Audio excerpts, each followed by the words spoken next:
What's up, YouTube? Check out Risentek, man. It's a good ass potting soil. They're gonna be making this in bigger bags. Check out the Tiki Man. Tiki Man.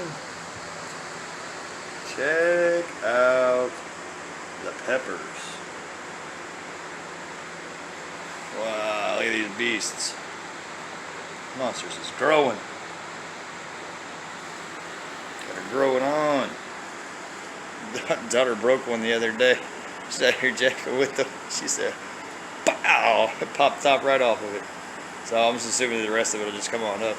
Because I mean, you can see how they automatically top themselves. I didn't do any of that to these. Top themselves there. They re-top themselves again. They're re-topping themselves. They are doing work in here. This was growing like crazy. Man, you can definitely see some leaf variation going on in here. Big time. Them hot lemons. Look at how they grow. They grow all crazy looking. And the dragon cayennes. That's what my daughter broke, was the dragon cayenne.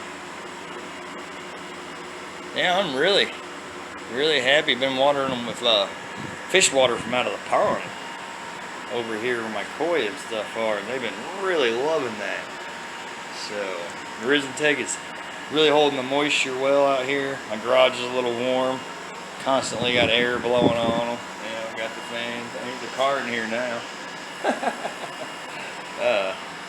They got Pandoras in here with them. So, yeah, everything's looking good. I'm digging the Risentek.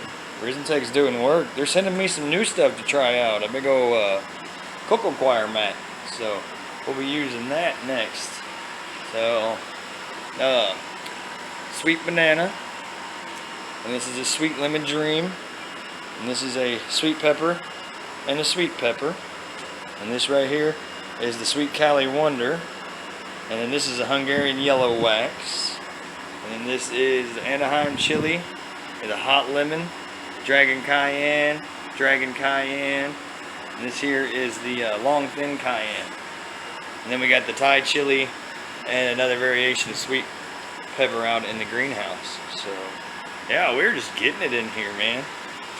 My humidity here is like really high these days, you know. I live in the Midwest and it gets humid here.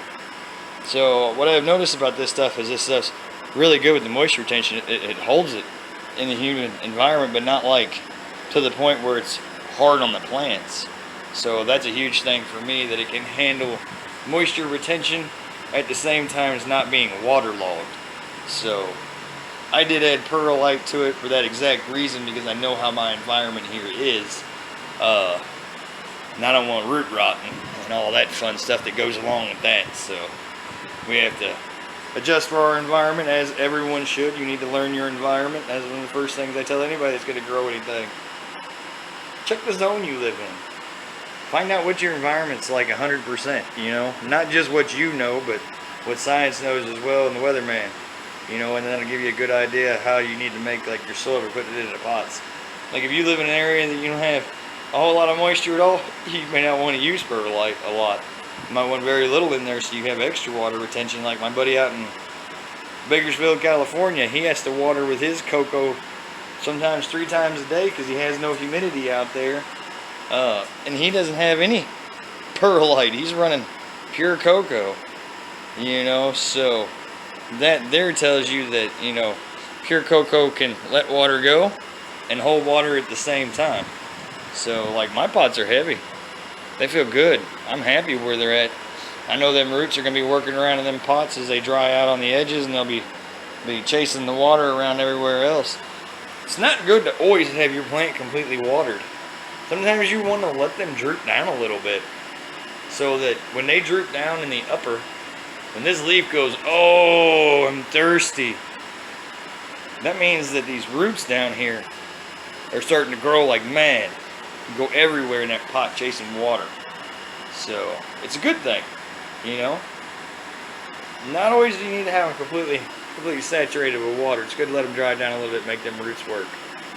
So, but not to the point of detriment on your plant. So, big shout out to Farmer. And then FL 1000 light, man, this thing is just doing work up here. It's a great light. Super lights, huge light. Runs nice and cool. Got an on off there, and then you get a timer on off, and you can turn it on and off on the dimmer. So it's got that cool Transformers logo. It's got a good dimmer on it too. A really good dimmer. So it does really good. Nice supplemental light out here for them. You know, helping me out a ton. Keeping the growth going big time. So, alright YouTube. That's about all I got for today. Been a busy week. So, like and subscribe. Holla at your boy. Peace out.